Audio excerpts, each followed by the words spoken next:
Okay, welcome everybody to another episode of Zen Warrior Conversations. I'm your host, Sam Morris, creator of Zen Warrior Training.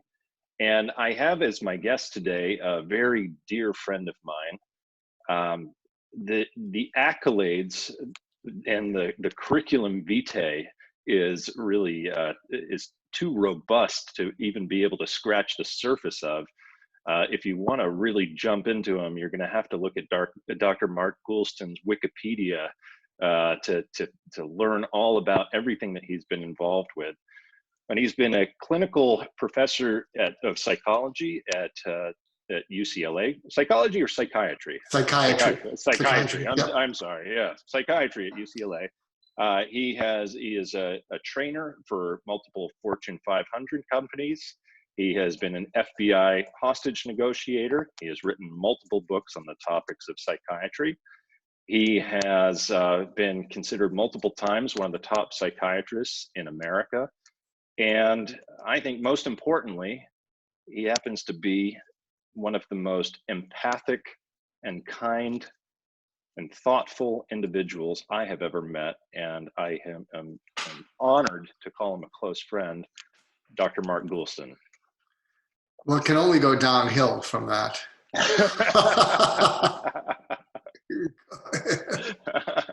Well, he also happens to be extraordinarily humble, and which is another beautiful aspect to your personality, Mark. So I'm so thrilled to have you on today. I interview a lot of people on the topic of how to turn lemons into lemonade, how to approach situations with an optimal mindset, how to use Zen and Stoic thinking to be able to manage uncertainty and that type of thing. But you have a specialty that very few happen to have. One of your specialties is you're one of the world's most well-known experts in the field of suicide prevention. And also PTSD as well. And I know during this time, not everyone is doing so well with this uncertainty that we're facing currently. And I would love to first, there's multiple things that I want to talk about with you today, but I'd first love to explore this a little bit with you. What can you share to anyone who might be listening to this, who is just kind of at the end of their rope right now during the COVID-19 crisis, or who has someone in their family or close friend who is at the end of their rope? Because you speak to this topic better than anyone that I know. Let me talk a little bit about PTSD because, and this will give you a preview of a book that I'm beginning to write on that. And the subtitle of the book is Preventing, Treating, and Recovering from PTSD. So people will be curious, well, I thought people don't recover. And what the book will go into is kind of your mind on severe trauma. And I'll just give you a little bit of it. But the whole idea is when we are traumatized, so I'd like you to imagine first responders, healthcare workers, someone who didn't get to see their mom or dad die, be with them. So the traumas we're talking about is something that is way beyond your imagination. You know, it's something you see on TV, it's something that happens to other people, but it doesn't happen to you. And so think of that level of trauma.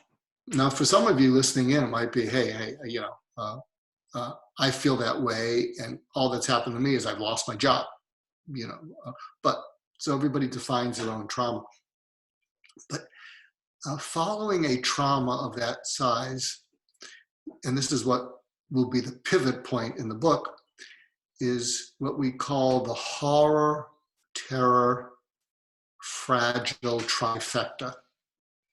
And what that means is when you confront a trauma that's beyond your imagination, and it's not a bad dream, it's happening to you. And if it's not the first responder trauma, it's you lost your job. You lost your job and you're over 50, and you don't know if you're hireable. And so horror it's just something beyond your imagination. And what happens with horror is it crosses over very quickly into terror. What am I going to do? What's going to become of me? I can't make it through this. And terror crosses over into fragile. And then the next step after fragile, if you're still functioning, this is what goes on in first responders, this is what goes on in healthcare workers, is the next step in their mind is do not panic. Do not panic. Why? Because you have to go back to work the next day.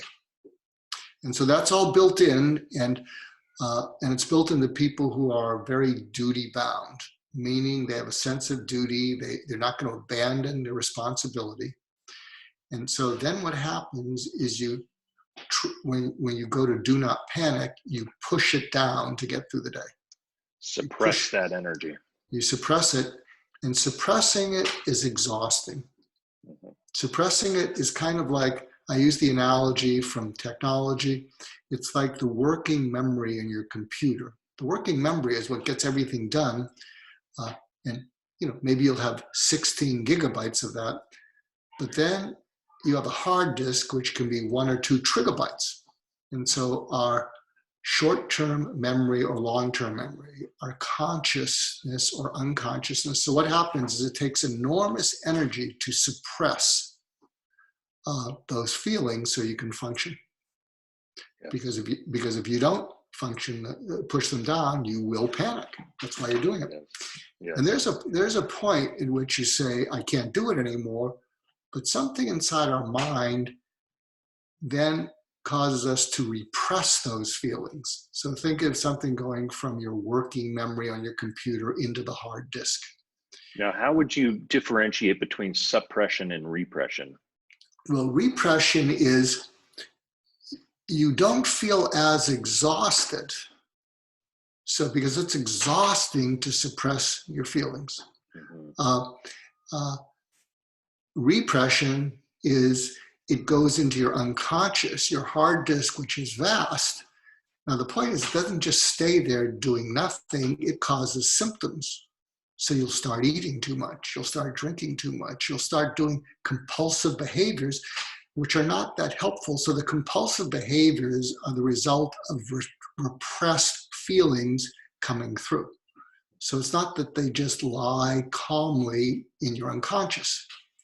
And they come through, but basically they take repressed feelings, take less energy to keep out of awareness than trying to suppress feelings. And so then what happens is you hopefully make it through. And when you make it through, you feel immediate relief. And you say, the danger is over. Mm-hmm. But the way our minds work is all those repressed feelings start to bubble up. Sure. And one of my definitions of PTSD, and I wrote PTSD for Dummies, and we'll talk about this in the book, is I've been trying to change the diagnosis of PTSD for 20 years, and I've just given up on it. Because what PTSD is what I refer to as RTA, which is re-traumatization avoidance. Re-traumatization avoidance. Go into that. Yeah. So what that means is when you talk to someone who's really been traumatized, and maybe you can relate to this because of your accident. But sure. if you look them in the eye and you say, "Good for you. How courageous you got over that." They'll look back at you and they'll say, "I never got over it. I got past it." Mm-hmm. What do you mean? I'm not the same. What do you mean? I'm more tentative than I used to be. I used to be more carefree. I'm more cautious. Again, that working memory. And I don't know peace, I know exhaustion. And then when you ask people, well, do you think you could go through it again? And if they're looking at you, they'll say, hell no. I don't know why it didn't take me down the first time, and I'm not going to give it a second chance. And so a lot of the symptoms of PTSD are efforts to keep the trauma, the feeling the unfelt failings from re-traumatizing you. Mm-hmm. You know, so what you have is you have hypervigilance, you know, which Mm-hmm. means, oh, I got to keep my guard up because if it gets through, yeah, you're all always on hell will break alert loose. for the next thing. Always Yeah, on alert for what might be the next threat. yeah. The next threat that will do you in. Mm-hmm. You have nightmares because, you know, we don't really control what goes on in our dreams, and so those repressed feelings want to come out.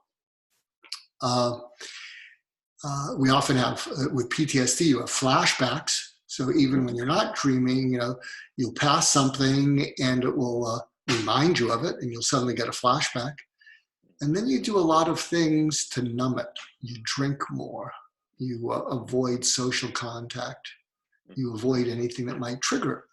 So when I've shared that with people with PTSD, the people I've shared it with, they say, oh, that's exactly my life. I don't live PTSD. I live re-traumatization avoidance. That's what they live. Mm-hmm. You know, and so, so the key to this is how to safely feel the horror, terror, fragile.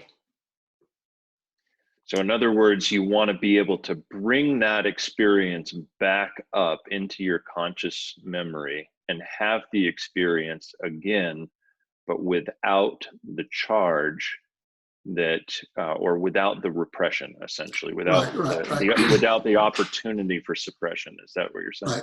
Right. And so one of the things that you and I are actually been talking about with another project is I think the best way to do this is in groups who've had the same experience. Mm-hmm. Yes, because there's a collective, resonant experience. There's a container being held by other people. You don't have to feel. Sometimes I've found that, and I would imagine you've probably found that as well with certain people who are dealing with depression, who are dealing with anxiety.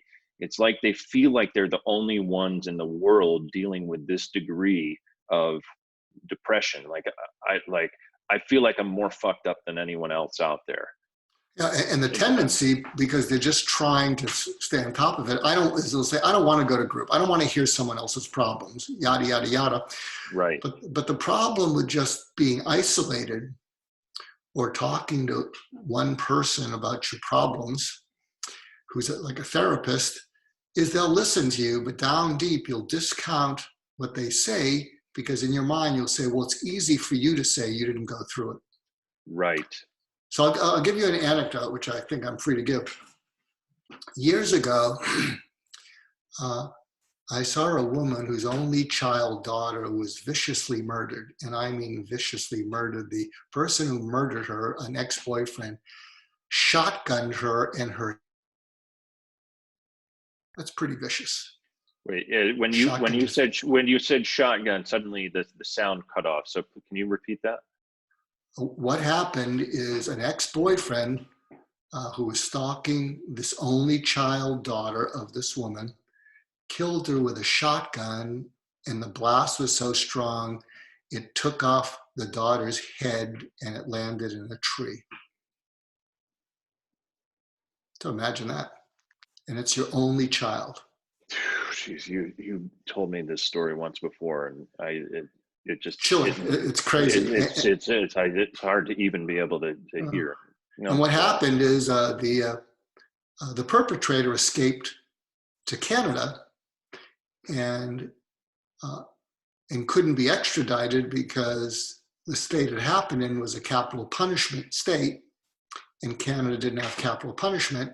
And there was a campaign in Canada. So to make a long story short, the FBI and Canadian agents got into some agreement, and they shuttled the prisoner across the border, I think at Niagara Falls. But this woman, I was seeing her, and she was saying, wherever I go, nobody's had this experience. If I go into a market, nobody's had this experience. You know, my husband has daughters from his first marriage. Even he hasn't had this experience. And I think her current husband at the time wasn't the father of this daughter. And so I was seeing her, and I do my best to empathize with her. But she only got better when I got her into something, I think it was called Mothers of Murdered Children. And the Los Angeles chapter was led by Sharon Tate's mother. And what would happen, and I attended a couple of meetings, what would happen is, parents of murdered children, but it was mostly women. And they would share the story each time and the status of bringing the perpetrator to justice. And it was a sorority or fraternity you didn't want to belong to, but you could tell that they didn't feel alone. You know, it wasn't like a therapist, it wasn't even like me empathizing. It was like other people going through the same thing. Right. And it actually turned her life around because she stayed with the group, and over time, some of the newer members whose kids had just been murdered started to look up to her like a mother figure. So it gave her a purpose. And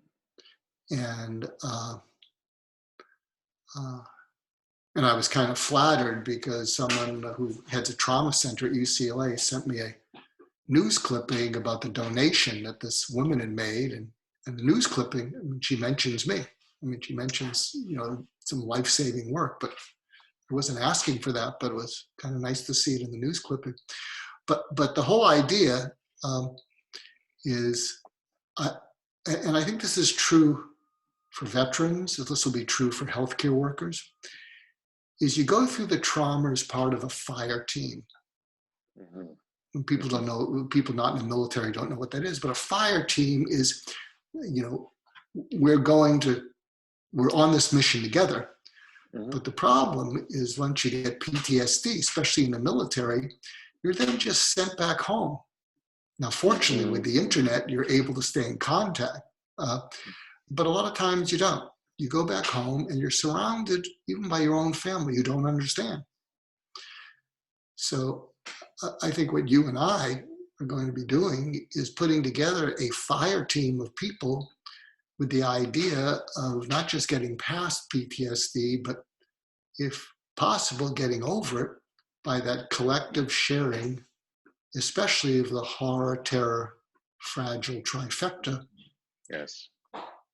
And then what will happen is now getting to people who say, well, this is all pretty extreme, you know, Mark, and saying, well, but part of what we will also be doing is the collective sharing will be 80 to 90% of what makes it tolerable for the attendees. Yes.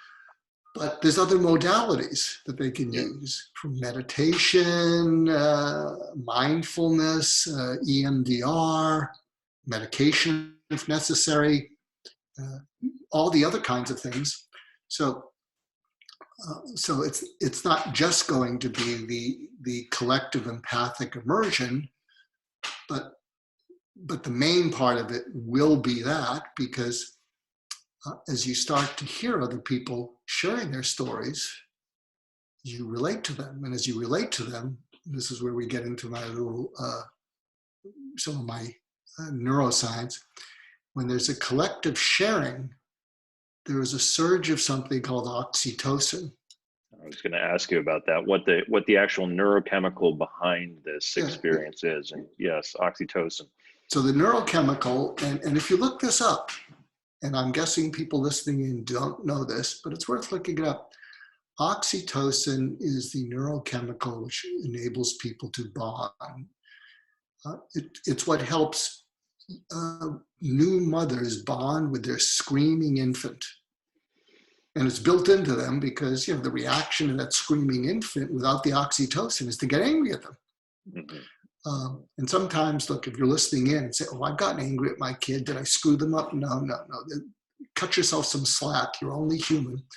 But that oxytocin allows you to bond through frustration and upset with another person. And oxytocin counteracts high cortisol. So the more stress and distress you're feeling, the higher a hormone called cortisol, which readies the body to deal with the stress or distress. Now, one of the effects of that high cortisol is it triggers a part of your brain that we call the amygdala. And the amygdala is kind of like the emotional point guard in your brain. And when that gets overly triggered, it preferentially directs blood flow to your lower survival brain. You know, your primitive, what we call a reptile brain, so you can survive, and away from your prefrontal cortex. So essentially, it's the animal brain, the more ancient parts of us that are trying to keep the physical body alive, but they're kind of offline. It's the higher reasoning, the logic is offline when that amygdala hijack takes place. Yeah, totally. So you know, and when the hijack happens, there's really three reactions we can have for survival: fight, flight, or freeze. A lot of people don't talk about the freeze, but that's what's happening with the quarantine. Yes. You know? And the expression deer in the headlights. Deer in the headlights. What do I do? What do I do? What do I do? What do I do? Right. And what's happened is you can't think because you're a deer in the headlights. So it's a deer in the headlights is probably, you know, one of the most graphic, you know, ways of thinking of an amygdala hijack. When you're a deer in the headlights and you're frozen, you can't think.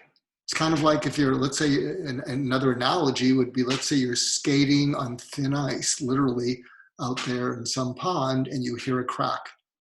And you're afraid, if I take a step in one direction or another one, the crack's going to get bigger. But if I don't take any step, I'm going to fall through the ice. So it's that kind of visceral feeling. And what happens is oxytocin lowers all of that. And but I think it needs to happen within a group. You know, that's why there's all kinds of groups. AA, you know, or Al-Anon. I remember, I don't know if it's still around, there was a group called a Reach for Recovery for people who've had breast cancer and mastectomies. You know, they all feel that physical trauma. And there's many groups, you know, where people who have had a similar loss get together. And again, it's because if you go to a professional, well-intentioned professionals, there's an unconscious disconnect that says, well, it's easy for you to say you didn't go through it. You know, and I think going to a group who are presently dealing with it also helps the oxytocin, because you can go to someone who got over it, and they can say, well, if I got over it, you can. If you're going through it, you can say, well, it's easy for you to say you got over it. I'm never getting over it. Yes. And yes. so, yeah. And for those listening, Dr. Mark referred to this a little bit earlier, the project that he and I are going to be working on together, collaboration, where we are going to be helping groups of veterans with post-traumatic stress disorder. And so it's a very exciting, very ambitious project, which we will reveal more about at a later date. But it's providing exactly this opportunity as one of its components for a group of veterans to get together and share their experience, and through doing so, have that bonding experience and be able to feel that oxytocin and begin to, well, take advantage of the amazing neuroplasticity of the brain. And I think that the most challenging thing when you're in the midst of trauma is to actually know that your brain can change. But this has been studied well at this point, that neuroplasticity is real, I have experienced a lot of neuroplasticity in my own brain since my spinal cord injury over 20 years ago. I can't even begin to tell you how many different ways in which I have experienced myself, the way that the lens has shaped, changed, and shifted depending on what stage of the trauma and the healing that I was going through and the reintegration and all of that. I mean, I felt like a thousand different people over the course of the last 20 years since my spinal cord injury happened. And so I'm a living testament to the fact that neuroplasticity is a real phenomenon, and that following trauma, one can reintegrate. It just takes the right environment and the right kind of commitment to do so. Yeah, and I'll give you a tip, because some people will think, well, how do I get through to someone I care about and they've withdrawn? They're not going to go to a group. They don't want to talk about it. A friend of mine who suffered the trauma of his 14-year-old son dying by suicide 2 years ago gave me this great observation. He said, you know, when you talk to someone who's in a bad place, or if you talk to a teenager who's a teenager and you say, how are you doing? When people say, I'm great, they're usually good. But when people say, I'm fine, they're not. You know, I'm fine. What they're saying is, leave me alone. Leave me alone. So if you're listening in, you say, yeah, I got one of those. What do I do? Well, there's something that's a little bit a common, it's like reverse psychology, but what's really happening is something we call mediated catharsis. And mediated catharsis means you give the other person the words and tell them to say it to you. So imagine you're with someone. They've lost their job. They're traumatized. They're pulling in a corner. And this is the actual script that you say to them. And you say it in the right tone. You can't badger them. And you say, I want to try something with you that, you know, might help. Leave me alone. Let me just try it. You know, it'll just take less than a minute. You know, leave me alone. Less than a minute. Okay, what is it? Then you look them in the eye and you say, I want you to say this to me. And if you feel it, lean into it. So you're mediating, and you look at them and you say, say this to me. Will you get off my frickin' back already? Yeah, I don't think talking's gonna help at all. I think it's a bunch of BS. Just leave me the F alone and get off my back. So honey, could you say that to me? And then they might say it. But then what happens is they'll start to lean into it, because going back to the work of affect labeling. Affect labeling means when you give people the right words for what they're feeling, it increases oxytocin and lowers agitation.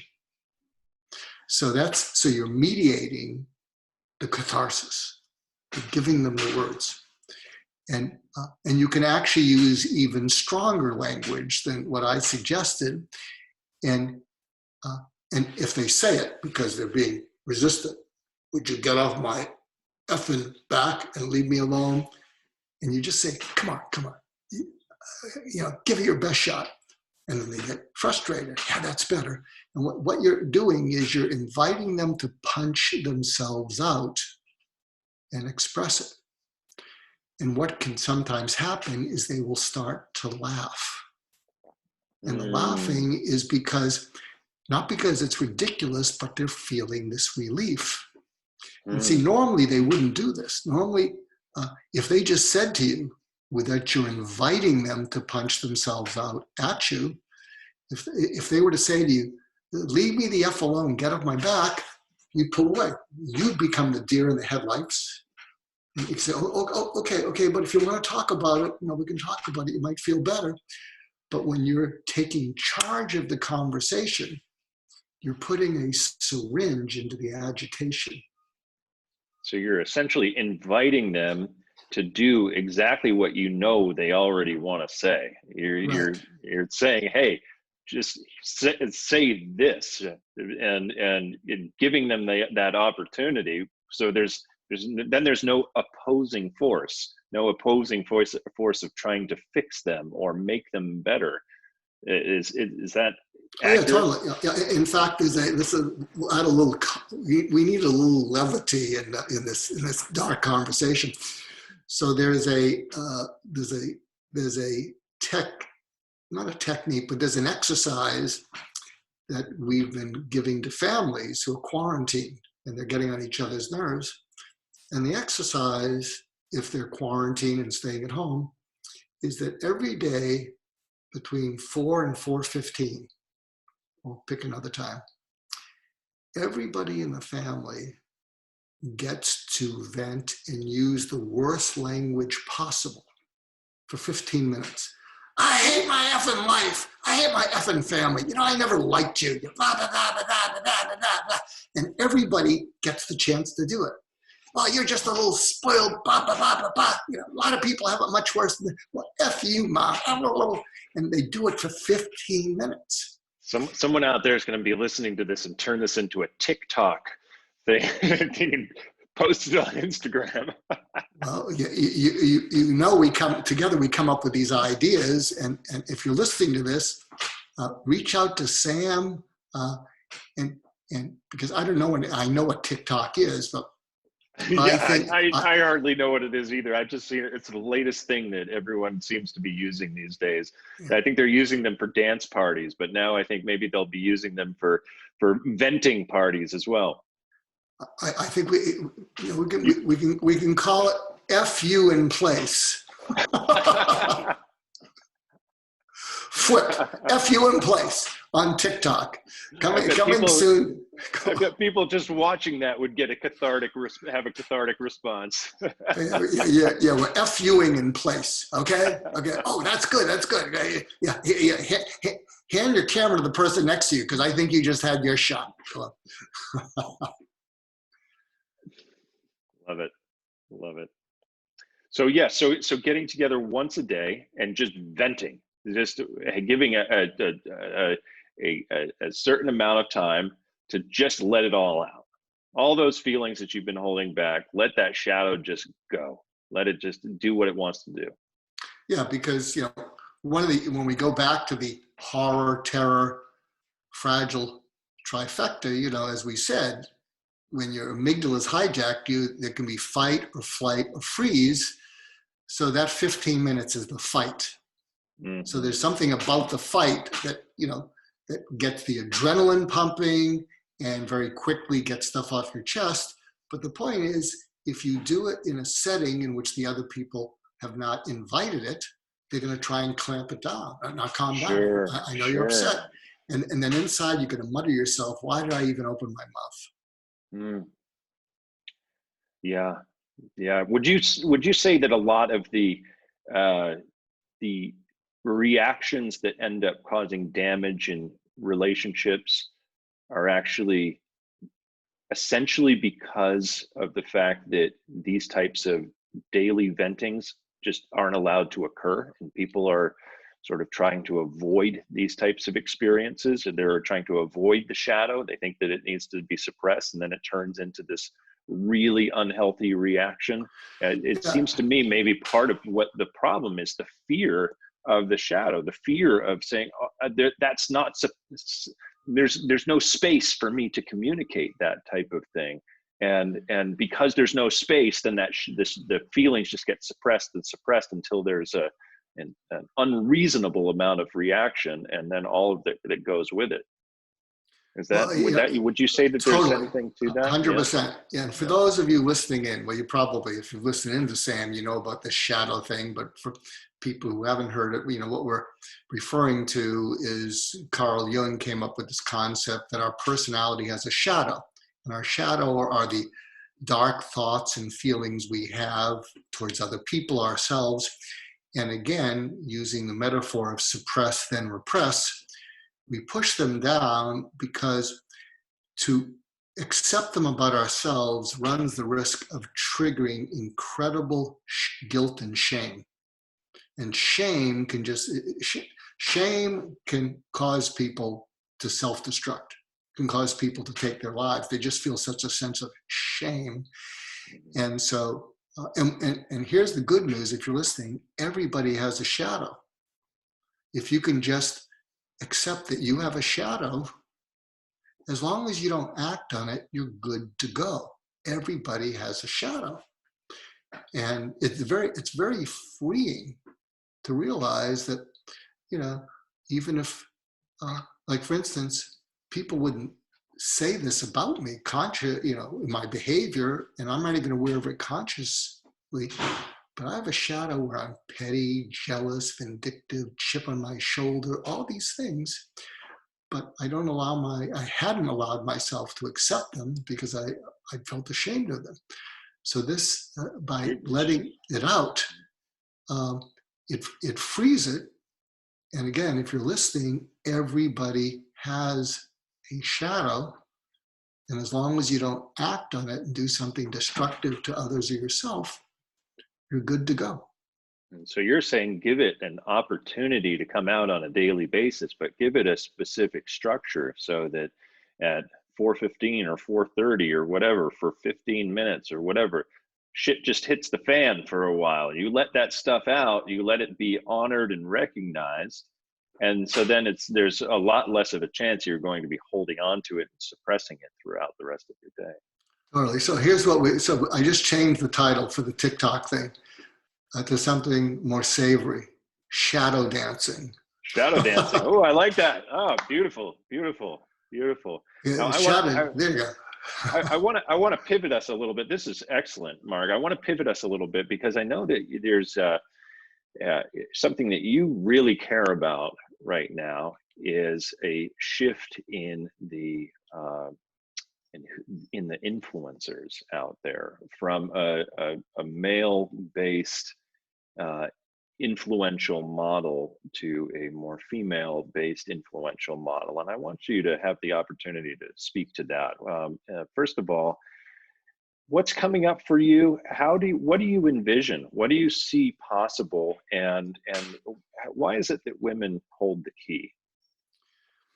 Well, I'm also working on a book on leadership, leading through crises and things like that. And so, part of the steps that we have come up with about leading through difficult times are what we call the 5 Ds of crisis leadership or visionary leadership. But the first one is defining reality. And so so if you think of Steve Jobs or Elon Musk, not necessarily the best leaders, but they were visionaries. They defined reality beyond what people thought they needed or wanted. Steve Jobs said, hey, they're all going to have a computer at home, personal computer. Elon Musk said, enough of this gasoline, let's do electric. And so when I thought, given the state of the world, the leaders, and I don't think it's going to happen.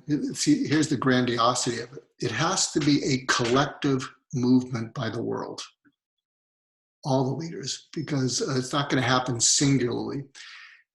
But if we could put them together and collectively, this is what I think defining reality would be.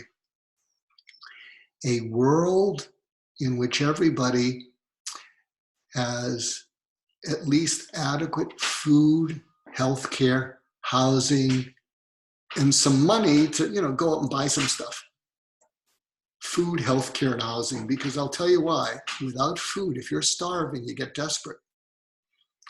With awful healthcare, unless you just want to see people just dying on the street, which even if you're hardened, it's horrendous. And without adequate housing, you're out there on the street. and there's a quote that we've adapted from Winston Churchill. Winston Churchill said something like this. A lot of things have been attributed to him, but he said, the measure of a civilization is how it treats those who have hurt it. In other words, how it treats its enemies. Yeah. But what we've added to it is the measure of a civilization is how it treats those who have hurt it and those who are hurting in it. Yes. Yes. And so now it doesn't have to be women, but what I see too often with men is the need to win. Mm. And it's gotten corrupted. Power corrupts, and absolute power corrupts absolutely. And sometimes the need to win crosses over into the need to win at all costs, the need to never lose, right. The need to do anything you can to win. And I think, men are not that oxytocin driven. Uh-huh. And so if you define define reality as a world in which everyone in the world has adequate food, healthcare, and a roof over their head, I think men may say the words, but women would feel this more because of their ability to have oxytocin. Right.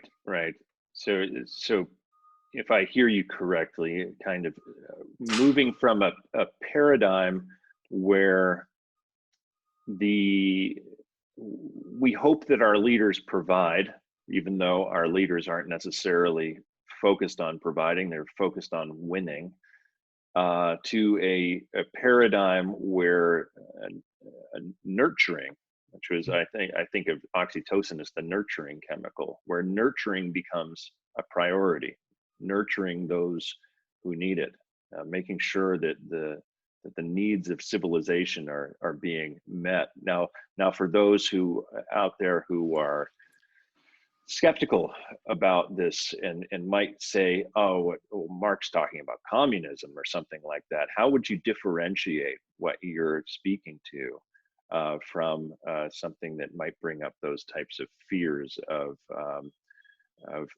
losing our focus on the protection that the masculine can provide by focusing maybe too much on making sure everyone's basic needs are being met? How would you respond to that?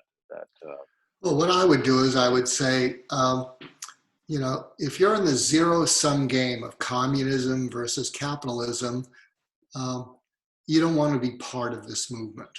Mm-hmm. Because all you will do is derail it. I put out a tweet that's even more grandiose, which is a world in which nobody gets what they want until everybody gets what they need. Wow. And I got some tweets back. Sounds like communism. Right. Sounds like a handout. Well, but the point is, it's it was interesting. A couple of years ago, I got into a discussion with someone, and I said, "There's no such thing as human nature. Human nature doesn't exist. What exists is animal nature, but the human capacity to not give in to it. If it chooses well to." said. Gosh, that's a great quote right there. Yeah. There's no such thing as human nature. There is only animal nature and the human capacity to not give in to it. I love that. Yeah. And the thing is, we've come so far. Animal nature is more humane now amongst animals than. Right. The humans have become the worst of the animals. Well, the animals look relatively peaceful. Yeah, for the absolutely. Most part. Yeah. And so what's it going to take to accomplish this vision? Where do we start now? Where do we start in this? What are some of the actionable steps that you see that we can take on the level of individual, family, and maybe? Well, I'll tell you, I hate to say it because I don't wish this on anyone. You know, I don't know if we said this earlier because I've just been doing interviews all day. But you know, people throw up the idea like, well, how many jobs lost is one life worth? And the point is, if it's someone's life that you don't know, you might say, I don't know, 3 jobs, 5 jobs. We got to get the economy back on its feet. But if it's someone in your family, you look at the world and say, what are you, crazy? How can you do that? Right. And so I think the key is for influencers to be personally touched and have it get through to them. To have a child die from COVID. I think that's a special thing because, you know, influencers, most people adore their children, they adore their dogs and cats. I mean, there's a special oxytocin connection, even dads to their kids. And and I'm working with a friend of mine named Jason Reed, whose 14-year-old son died by suicide, and we're doing presentations on it. And he did a Goalcast talk. You can look up Jason Reed, R-E-I-D, Goalcast. I think it's had 8 million views. And he spoke to about 15 entrepreneur men. And he basically talked about how he blew it with his kid. You know, that he felt he's supposed to show something strong, which didn't allow his kid to talk about feeling vulnerable, weak, less than. And it's riveting. And this has now become kind of his life's quest now, is to reduce or lessen teenage suicide. So I think it has to personally affect you. Yeah. And so we did get to talking about lemons, turning lemons into lemonade here, because what you're referring to, and I mean, it makes perfect sense that you cannot have that empathy without having gone through personal loss yourself. You cannot feel a deeper feeling of connection and care for the world and for other people who otherwise are just numbers to you until you've actually experienced some type of deep loss and grief yourself. yeah, in fact, a doable thing, which if you're listening in, you want to reach out to us, you know, I think if there was a way of reaching out to influencers, meaning people who listen to them, who have had a personal loss through the coronavirus pandemic. And it could be a spouse, a child, or not being with a mom or dad when they died. But I think if you got together a group who have experienced that, and again, you got them talking about maybe not the terror, but the horror. Yeah, my mom or dad, they put them on a ventilator, and not only were they alone when they died, but they put their body in a truck with a bunch of other bodies until everything could be decontaminated. I think if you collectively got together those people, how's this? If you got those people who are influencers and respected, and you got them and you did a town hall meeting, or you had them speak in the middle of Congress and just share that story. Mm. Where were you when your dad died, your mom died? What was the moment that the hospital said, I'm sorry, they're gone? And it's occurring to me as you were saying this, that these influencers have their own shell to break. And just like you were referring to with the folks suffering from post-traumatic stress who have their shell, that they have created this impenetrable layer around them that can only be broken through the oxytocin that is received from having people connect with their grief and with their suffering.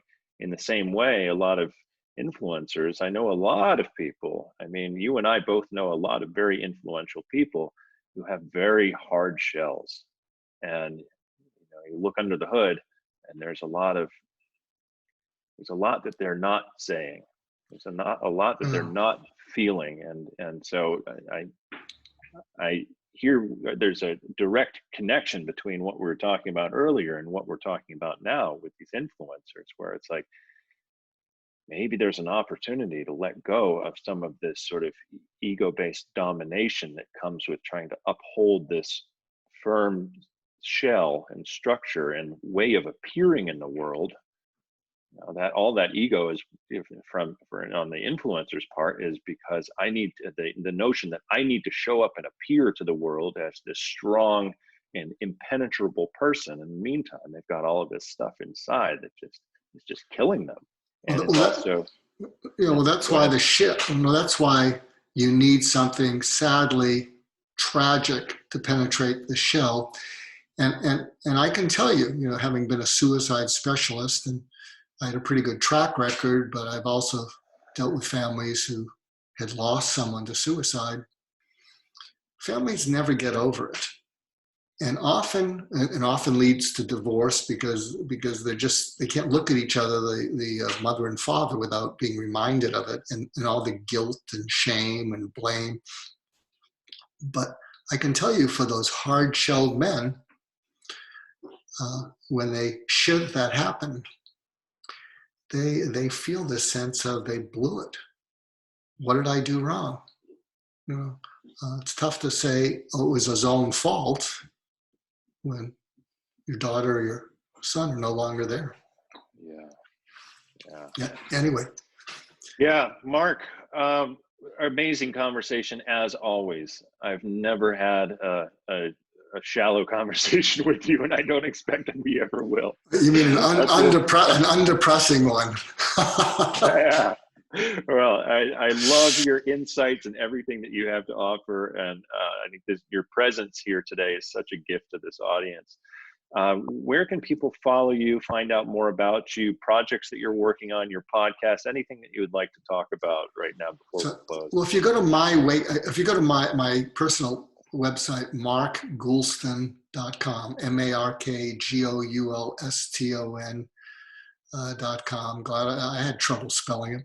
I also have a podcast that you've been a guest on called My Wake Up Call, and I'm posting 2 a week because I'm just having so many interviews with people, and they're great influencers like you, Sam, and Larry King, and Ken Blanchard, and Esther Wojcicki, you may not know her, but you know her daughters, because one of them is the CEO of YouTube and the other one is the CEO of 23andMe. So they're just, so I'm blessed to have them on the podcast, as I was blessed to have you, and blessed to have you as my friend. Dr. Mark Goulston, thank you so much for showing up today for this great interview, and thank you for everything that you're doing in the world, and most importantly, thank you for being such a dear friend. Oh, the pleasure's all mine, my friend. You take care. You too.